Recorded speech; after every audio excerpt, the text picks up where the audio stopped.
I just got a new Starlink. Starlink's been phenomenal. No matter how you feel about the owner, Starlink's been great. And the company that makes this fifth wheel, they actually put in custom for me at the factory a Starlink port right here. Up until now, I've had Starlink 2nd gen, so I have not been able to use this port. But Starlink, let me tell you about Starlink. Get inside where it's warm. Over 3 years ago, I bought a Gen 2 Starlink dish. Along the way, after a couple years, quit working, and Starlink diagged it, sent out a cord worked. That was about a year ago. It's worked since then, and it just took a poop again.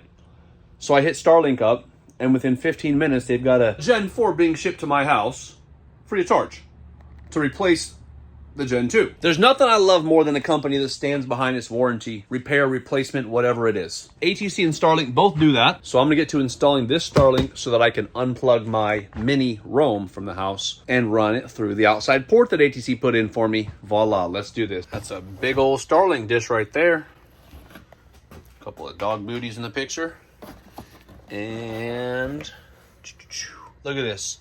One fresh, refurbished version 4. So the problem with Starlink is this. You've got your router that needs to be plugged into your camper and your dish that needs to be plugged into the router. This means that you either have to plug something in outside and leave your router outside, which can get damaged by water, and the power cord is susceptible to wind and rain and such, or you crack a window open, which who's going to do that long-term while camping? So this is the first RV manufacturer that I've found that will actually put a port outside so that you can just plug your dish to a cable. That cable extends the same ports to plug into your router, and then you're off to the races. So that makes this installation on the outside as simple as me protecting the cable, popping it in the slot, and that's the entire exterior part of it. The rest of it's all inside the pass-through, covered from the rain. There's my port. Here's my cord. So it has all these ribs here to keep water and debris from getting in. Literally as simple as lift the weather and dust cap.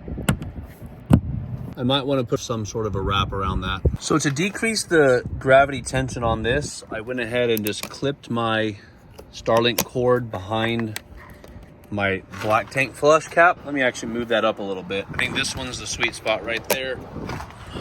Yep. And then I'm gonna go ahead and just get something up here to kind of wrap around that. Just try to give that a little more stability there. This is not gonna look very good, but I'm just gonna do a little something to protect this from any falling water. So I wrapped that real good, a few times around, about 10 times around with aluminum foil. I'm gonna wrap this in electrical tape. Now this is more of a permanent installation.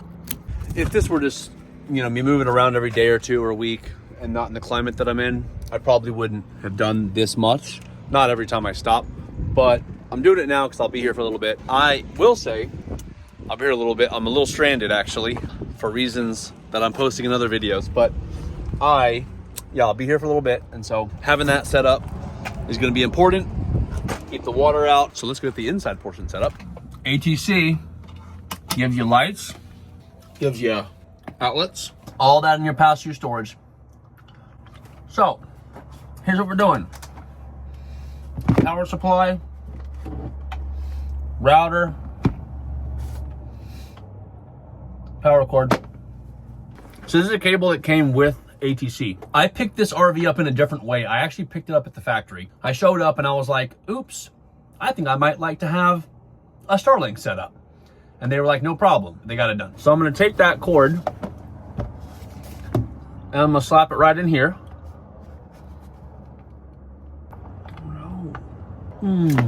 Uh-oh, it won't fit. This might be an Etherlink cord that,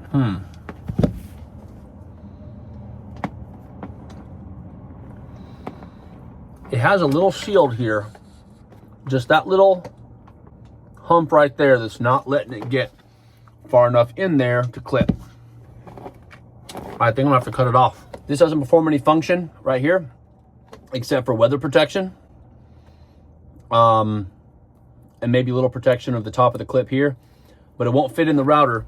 So I'm gonna have to cut the top of this off just a hair, just that weather shield. I feel a little awkward with my rear end hanging out of a RV pass-through in bear country. Not trying to be a snack today. This is one of my favorite tools right here. Precision cutting, Milwaukee from Home Depot. Professionally made in Taiwan, baby.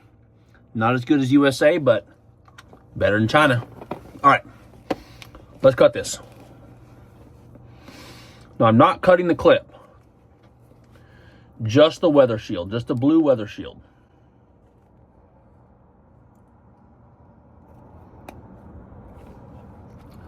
Just making little tiny cuts here, not going through any wires. Literally just need just the cap of it snipped off. It's like clipping fingernails. There you go. Look at that.